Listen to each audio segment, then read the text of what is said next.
खाने में कितनी मिर्च है। बहू खाना तो नॉर्मल है, पर कोई बात नहीं, तुम दही मिर्च खा लो। क्या दही मिर्च? हाँ, ये भी एक डिश है। ये बाकी खाने से कम तीखा है, तुम खा सकती हो। पूरा परिवार मिर्च के पकौड़े, मिर्च की भाजी, मिर्च बैंगन का सालन खा रहे होते हैं, पर पूजा इतनी मिर्च बर्दाश्त नहीं कर पाती और रसोई में जाकर अपने लिए शरबत बनाकर पीती है। मैं तो खाने में से भी मिर्ची निकाल देती हूँ और ये लोग मिर्च का खाना बनाकर खा रहे हैं। ये खाना मेरी दोस्त के लिए परफेक्ट है। क्या हुआ बहू, तूने मुंह क्यों बना रखा है? माँ जी, लगता है खाने में नमक मिर्च कुछ ज्यादा ही कम है, इसीलिए मुझे खाना मीठा लग रहा है। भाभी, खाना तो मीठा लगेगा ही ना। माँ ने खट्टी मीठी दाल और मेथी थेपला जो बनाया है, जिसमें चीनी गुड़ का इस्तेमाल किया है। कहाँ मैं मिर्च खाने वाली, अब इतना मीठा खाना खाऊंगी। ऐसा खाना खाकर कहीं मैं बीमार ना हो जाऊं। भगवान जल्दी से रसोई की जिम्मेदारी मेरे हाथ आ जाए तो मैं इन्हें खाना बनाकर खिलाऊं। पूजा और पायल स्कूल फ्रेंड थी और दोनों की ही एक ही घर में शादी हुई थी। बस फर्क इतना था कि एक सहेली नीचे तो एक ऊपर रहती थी।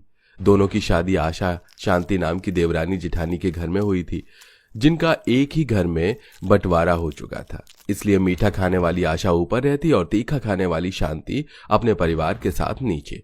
इसी तरह कुछ दिन बीत जाते हैं और दोनों बहू की रसोई की जिम्मेदारी मिल जाती है। बहू, ये तू क्या बना रही है? एक काम कर, आज तो मिर्च की चटनी और मिर्च का चटपटा छोटे आलू और मिर्च का भरवा बना ले। सब कुछ मिर्च का? हाँ, हमारे घर में तो यही बनता है। अगर तुझे नहीं आता तो कोई बात नहीं, मैं तुझे सिखा देती हूँ।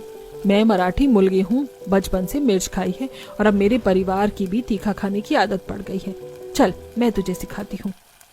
इतना बोलकर शांति छोटी मिर्च, बड़ी मिर्च, शिमला मिर्च, कुछ छोटे आलू निकालकर अपनी बहू को खाना बनाना सिखाने लगती है। तो वहीं ऊपर जब पायल रसोई में ढेर सारी मिर्च काट रही होती है तो वहां काजल आ जाती है। अरे भाभी, ये क्या कर रही हो आप? आधी किलो मिर्च एक बार में काट दोगी क्या? काजल, जिस खाने में मिर्च नहीं वो खाना भला अच्छा लगता है क्या? भाभी, हमें तो कम तीखा खाना ही पसंद है। हम खाने में बस एक मिर्च डालते हैं और माँ तो ज्यादातर मीठी कढ़ी, खट्टी मीठी दाल, ढोकला, थेपला बनाती हैं और कभी सब्जी भी बनाती हैं तो उसमें हल्की चीनी या गुड़ डाल देती हैं ताकि सब्जी तीखी ना हो।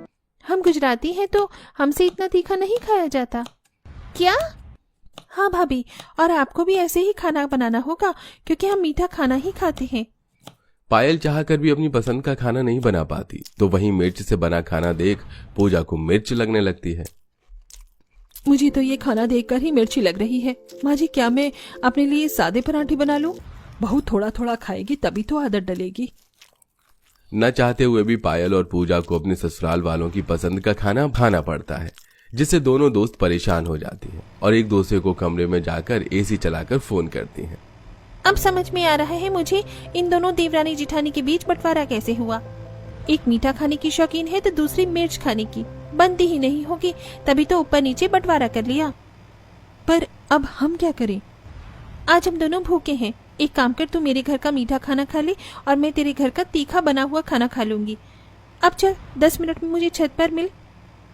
क्योंकि उस दिन दोनों ही दोस्त भूखी होती हैं, इसलिए अपना अपना खाना लेकर दोनों ही रात में छत पर जाती हैं और दोनों एक दूसरे को खाना खाती हैं। इसे कहते हैं खाना।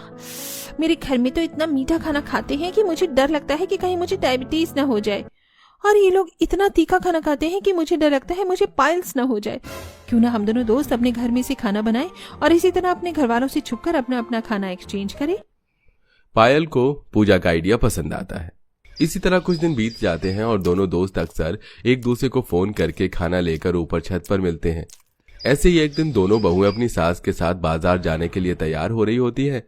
कुछ देर में आशा पायल के साथ सीढ़ियां उतरकर नीचे आती है और जैसे ही उसकी नजर शांति पर पड़ती है वो उसे ताने देने लगती है। देख रही हो बहू, बहुत ज्यादा मिर्च खाने की वजह से कुछ लोग वहीं के वहीं रह गए और हम कितने आगे पहुंच गए। अच्छा हुआ जो हमारा बंटवारा हो गया, वरना आज तक तेरे ससुर जी इनका खर्चा चला रहे होते। बहू, तो इनकी बातों पर ध्यान मत देना। जिनके मुंह में खाने का स्वाद ही नहीं, वो गरीबी अमीरी का बहाना करके अलग हो जाते हैं। पर अलग होने के बाद और इनसे कम कमाने के बाद भी हमारा खान पीन इनसे बेहतर है। दोनों ही देवरानी जेठानी अपनी बहुओं के सामने एक दूसरे को खरी खोटी सुनाकर वहां से चली जाती हैं।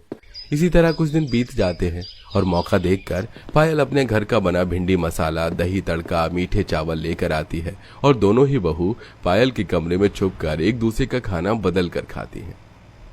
कभी छत पर तो कभी तेरे कमरे में। आखिर कब तक हम दोनों सहेली इस तरह छुप छुप कर एक दूसरे को अपना खाना शेयर करते रहेंगे? बोल तो तू सही रही है, पर मैं थक चुकी हूँ। मुझे तो डर लगता है कभी हम पकड़े न जाए। ये सब क्या चल रहा है? तुम दोनों कमरे में छुपकर क्यों खाना खा रही हो? और ये क्या, मेरे घर का खाना पूजा खा रही है? प्लीज थोड़ा धीरे बोलिए। मुझे मीठा खाने की आदत नहीं। मुझे तीखा और चटपटा खाना चाहिए होता है और पूजा को मीठा।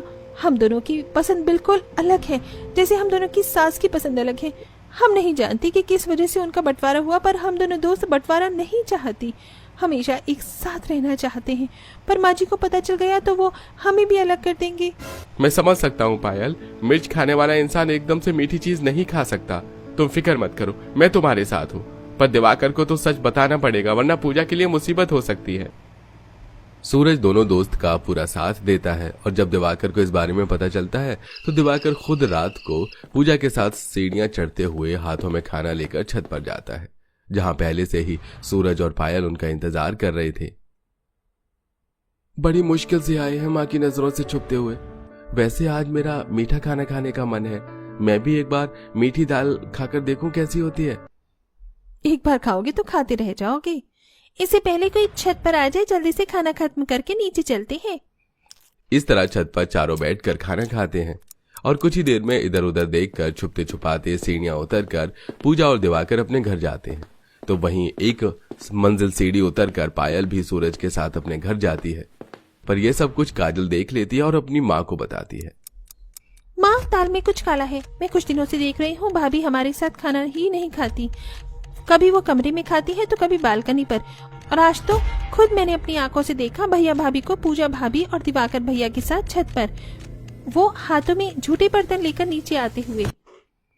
इतनी मुश्किल से इस घर का बंटवारा हुआ था, पर लगता है शांति अपनी बहू को सिखा पढ़ाकर भेज रही है ताकि कुछ तिगड़म कर सके।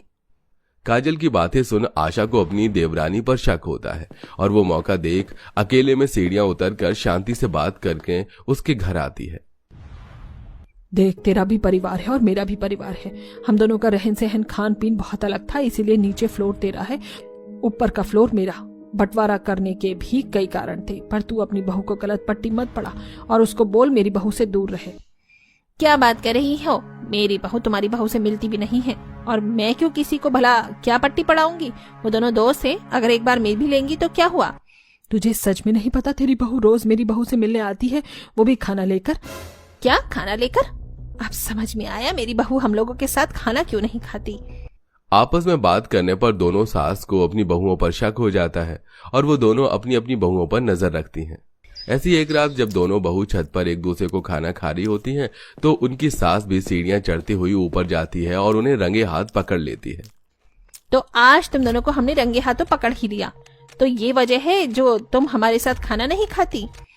चाची जी, आप दोनों देवरानी जिठानी हैं और आप दोनों के बीच बंटवारा हो चुका है, पर हमारी दोस्ती का बंटवारा मत कीजिए। मुझसे मीठा नहीं खाया जाता और पूजा से तीखा, इसलिए हम दोनों एक दूसरे का खाना बदल कर खाते हैं और कुछ भी नहीं। हाँ माँ, और हम अपनी बीवियों का इसमें साथ दे रहे हैं, आखिर इसमें गलत ही क्या है? बच्चों, इतनी छोटी सी बात के लिए तुम डर क्यों रहे हो? मैं समझ सकती हूँ मीठा खाने वाला तीखा और तीखा खाने वाला मीठा नहीं खा सकता। थोड़ा तो समय लगेगा, पर अगर तुम दोनों कोशिश करो तो तुम्हारी भी आदत बन जाएगी। और रही बंटवारे की बात, तो जब फैमिली बड़ी होती है तो बहुत से वजह होते हैं और बंटवारा हो जाता है। पर हम दोनों देवरानी जिठानी एक दूसरे को कितना ही क्यों ना सुना ले, पर जब भी जरूरत और मुसीबत पड़ती है तो हम एक हो जाती हैं। और उसी तरह हम भी चाहते हैं कि हमारी बहुएं भी हमेशा एक रहें। तो इसका मतलब आपको हमारे खाना एक्सचेंज करने से कोई भी दिक्कत नहीं है?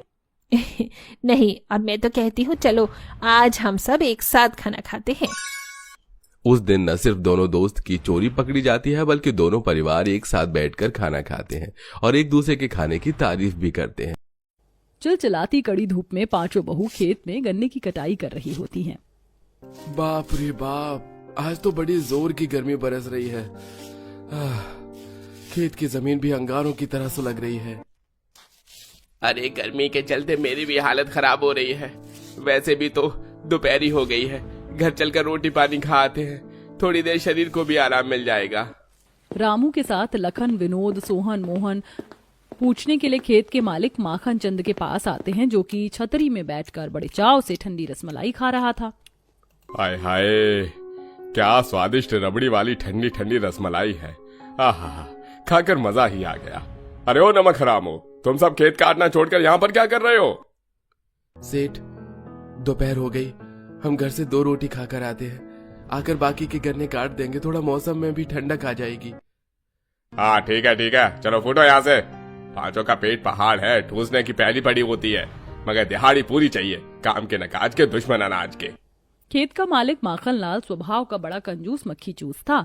वो पांचों को खरी खोटी सुनाने का कोई मौका नहीं छोड़ता था। गरीबी भरे हालात के चलते पांचों खेत बोने और फसल काटने का काम करते थे। बदले में उन्हें बहुत थोड़े पैसे मिलते थे, जिससे कभी कभी ऐसी नौबत भी बन जाती थी कि बाल बच्चे परिवार को नमक रोटी खाकर गुजारा करना पड़ता था।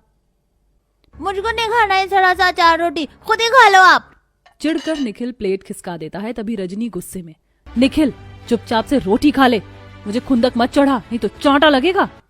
मंझली बहू, अब तू उसे डांटेगी तो और नहीं खाएगा। बच्चे प्यार दुलार के भूखे होते हैं। मेरा राजा दुलारा पोता, दादी के हाथ से रोटी खा ले। मुझको नहीं खानी तो नहीं खानी। आप लोग डेली डेली यही गरीबों वाला खाना बनाते हो, कभी कुछ अच्छा नहीं बनाते। माँ जी, आपके लाड प्यार ने ना इस लड़के को बिगाड़ दिया है। जब देखो खाना खाने में आनाकानी करता है। बड़े नखरे हो गए ना, अब देख तुझे खाना नहीं मिलेगा, भूखे रहे।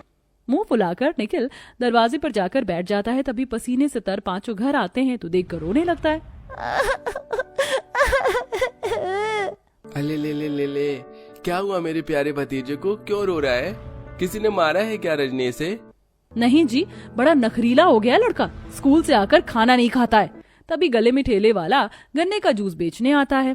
ठंडा ठंडा गन्ने का रस पी लो, गर्मियों की लजीज तोहफा गन्ने का जूस, मात्र 20 रुपए गिलास से शुरू गन्ना का रस पी लो। ठेले वाले की लुभावनी आवाज से निखिल गन्ने का जूस पीने की जिद पकड़ लेता है। मुझे भी गन्ने का ठंडा ठंडा बर्फ वाला जूस पीना है। अच्छा चलो ठीक है, मैं दिलवा देता हूँ।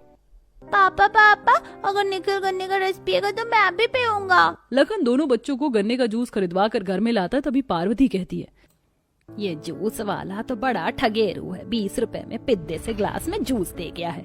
माँ जी, तभी तो गर्मियों में ये जूस, शिकंजी, पानी बेचने वाले अच्छी कमाई करते हैं। छोटी चाची, बड़ी मम्मी, लो थोड़ा थोड़ा जूस आप भी पी लो। रानी के जिद करने पर गुंजा जैसे ही जूस पीती है, वो पानी वाला था। इस गन्ने के जूस में तो काफी पानी मिक्स कर रखा है, इससे तो बढ़िया हम खुद से घर में जूस बना लेते। मगर गुंजा, बिना जूसर मशीन के जूस कैसे बनेगा? विनोद जी, आप भूल रहे हैं, हम पांचों जुगाड़ू बहुएं हैं, कोई ना कोई जुगाड़ लगाकर जूस पेड़ कर निकाल लेती। फिर पांचों भाई रूखी सूखी खाकर लू में गन्ने के खेत में जाकर दोबारा कटाई करते हैं। ऐसी ही स्थिति कट रही थी। फिर एक दोपहर, गंगा बहू जरा मटके का ठंडा पानी पिला दे। मटका तो बिल्कुल खाली है माँ जी, पीने का पानी नहीं है, मैं पनघट से भर कर लाती हूँ। तभी कुसुम सुमन भी गंगा के साथ जाती हैं। चलो गंगा, हम भी तुम्हारे साथ चलते हैं, शाम को चूल्हा चलाने के लिए लकड़ी चुन कर ले आएंगे। बहू, अब तुम सब लोग नदी पर जा रही हो तो अपने गन्ने के खेत में पानी पटाना। पनघट के थोड़ी दूरी पर पांचों का एक छोटा सा खेत का टुकड़ा भी था, जिसमें हर साल पांचों बीज तो बोती, मगर मिट्टी की किस्म खराब होने के चलते मेहनत खराब हो जाती है। कड़ी धूप में पांचों नदी पर आती हैं, जहां बुढ़िया कपड़े धो रही थी।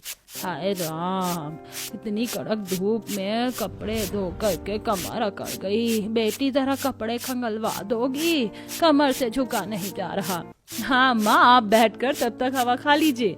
कुछ देर बाद, अम्मा, आपके कपड़े खंगाल कर गठरी बना दिया है। मुझे तो पता ही नहीं चला, ठंडी ठंडी हवा बह रही थी, आंख लग गई। लाओ मैं चलती हूँ, यहाँ पास में ही मेरी झोपड़ी है। अम्मा, हम छुड़वा देते हैं गठरी। कुछ देर में तीनों कुटिया तक आती हैं, जिसके पास उनके खेत के गन्ने का पौधे भरे पड़े थे।